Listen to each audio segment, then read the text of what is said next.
Hello, I'd like to show you how we are going to use Enhancements column to work with a contract that is potentially needs to get bought out. So here is a simple example of the grower has 191 tons in crop, but he's committed 291 tons. He has no inventory to bring in to help him out, so he's 100 tons oversold.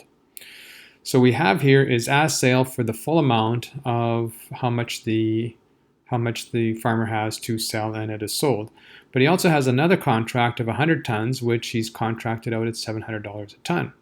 What we can do with that is we can go into create a future contract, and we're going to take out the hedge. The hedging means that you're taking a price out and you intend to actually hedge it against some inventory. This is not going to be a hedge.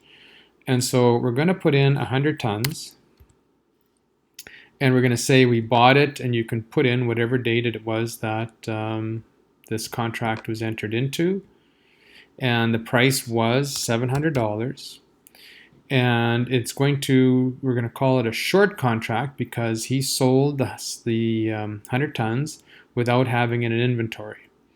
And wanting to get out of this contract, so he's going to get out of it today, and the outgoing price was $800.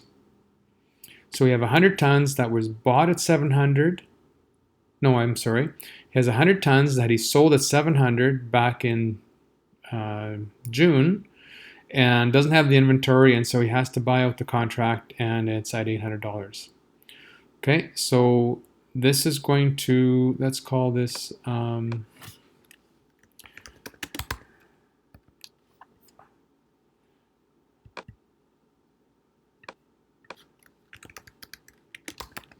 buyout, and we're going to hit OK.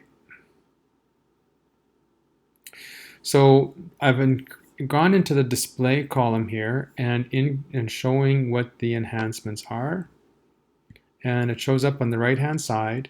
And so this $100 of tons that was sold at 700, bought back at 800, was a $10,000 value. And so that, and you'll notice that there is no tons associated with it. If you put the hedge onto it, then it will show it. And I'll just quickly show you if I was to say that this was a hedge.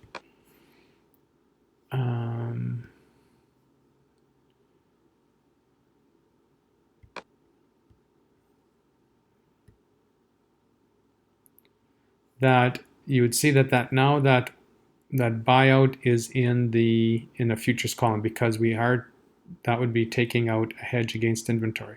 But in this case, when we simply buy out the contract, we're going to not have a hedge against it, so it's not going to go against any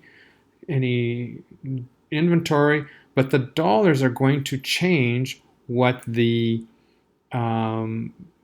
net realized price is. So you can see how in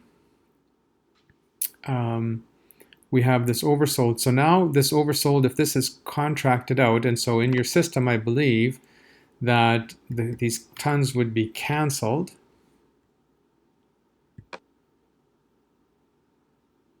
So we're no longer in an oversold, and when the volume is 0, we actually don't show the contracts anymore. So so that's why we aren't showing it in here. So here we've simply got the 191 tons that are delivered, and we've got the 100 tons that was bought out. And so the net realized price in this case is going to be, if we look at, so the net realized, the realized price, the price that he got for the contracts and the sale was actually $617.29. But when you figure in the $10,000 of the buyout that he has, his net realized price in this case is going to be $564. So certainly an unfortunate occurrence to have to buy out contracts, but in Farmmaximizer you can show what happens when you have making trades without having the inventory and not doing it. So in this case, it's a $10,000 loss, and it brings him down to $564 instead of $617. This enhancements column was really designed to be, calling enhancement as, trying to help get more money through trading to improve the net realized price. But when an event like this, it works just as well to take a loss. Okay, I hope that helps.